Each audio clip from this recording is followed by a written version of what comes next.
Okay, the forward stroke. The simple objective of the forward stroke is to have the most efficient and also the highest top end speed for being able to push your boat straight forward or pull yourself straight forward. The faster you can paddle with your existing body power and strength, the more moves that you can make in a river, whether it's attainment up, whether it's get some speed to boof through a hole, make a move, catch a wave, whatever it is. So the faster you are, the better it is for paddling. So where do you get this speed from? You get the speed from several areas. Number one, remember the rule that your body should lead every turn? Believe it or not, it even applies for the forward stroke. So we're going to go ahead this time, we're going to start with the body. The main reason for that is because it's the most complicated and takes the most time to learn. If you've ever started a lawnmower before, this is a good example a good analogy for where you get the extra power from. If you ever started a lawnmower before, if you just reach forward and grab the handle and pull like this, you can only pull so hard.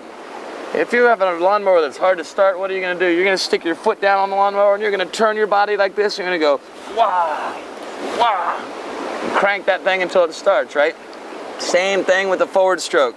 By getting extra reach with your torso and winding your body up like a spring, boom, when you pull back, you've got the spring action of your body, as well as you've got extra reach and a longer stroke. So this is a key point when it comes to improving your speed and power. The other benefit of using your torso when you're pulling with the forward stroke is your torso muscles are very strong and larger muscles than just your arm muscles.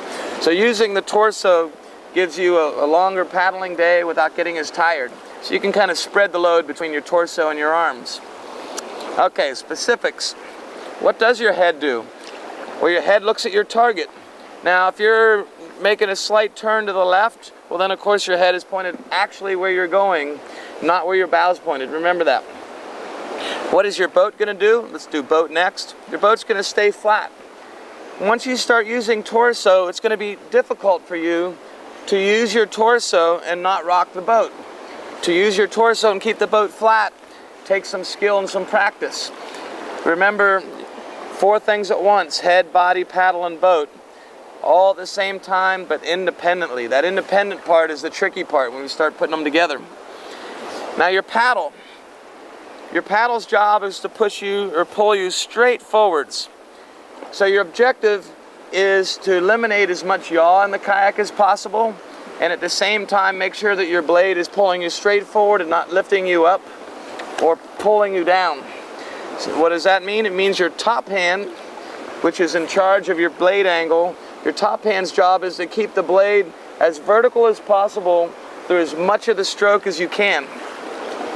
Now, what is the distance of the stroke? Where do you put the stroke in? Where do you take it out?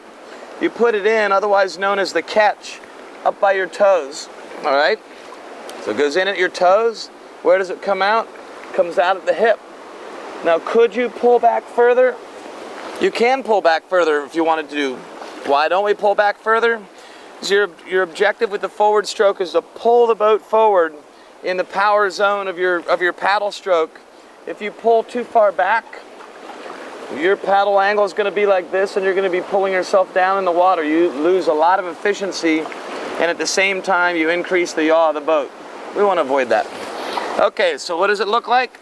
I'm going to start off really slow moving forward to accentuate the torso rotation, boat staying flat. In at the toes, out at the hip. Check it out.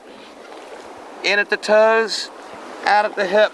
In at the toes, out at the hip. And off we go.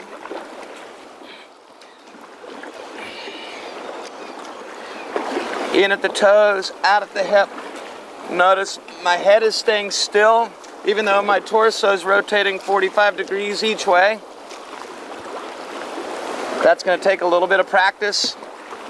Believe it or not, remember we did this in the beginning? You can do that, no problem. But as soon as you pick up your paddle and start doing your torso, you're going to have a hard time to avoid keeping your head stuck to your torso. You're going to have to break it free. Habit. So how do you think about this to get these 4 things going at once? Remember, you can't think at 4 at once, so let's think of one component at one time. Step 1, my recommendation is to think about your torso, getting your torso to rotate. Now, why do you want it with your torso? Because that's the hardest one. Here's how you get started and break your torso free from your body. Do this first. Swing your blades back and forth and look down. Make sure that your torso is twisting at the waist, almost all the way down to the butt. How do you know when you're twisting? Your life jacket's going to be going back and forth against your spray skirt. Aha. This isn't twisting. This is at the waist. All right, that's the first thing you look at. Now, start off nice and slow. Reach up to your toes. Make sure your body's rotated as far as it will go. Extend your arm. Now, what do you do with your top arm? Extend your top arm enough that your blade is almost vertical. Now, slowly pull back, unwinding your torso, and then winding it up the other way. Now, place in at your toes. Unwind nice and slow. So all you're watching is paddle position and torso first. Okay, now when that's starting to work, look up and keep your eye on a target. And when that starts working, look down at your boat and make sure your boat stays flat. And when that's working, you're off and running.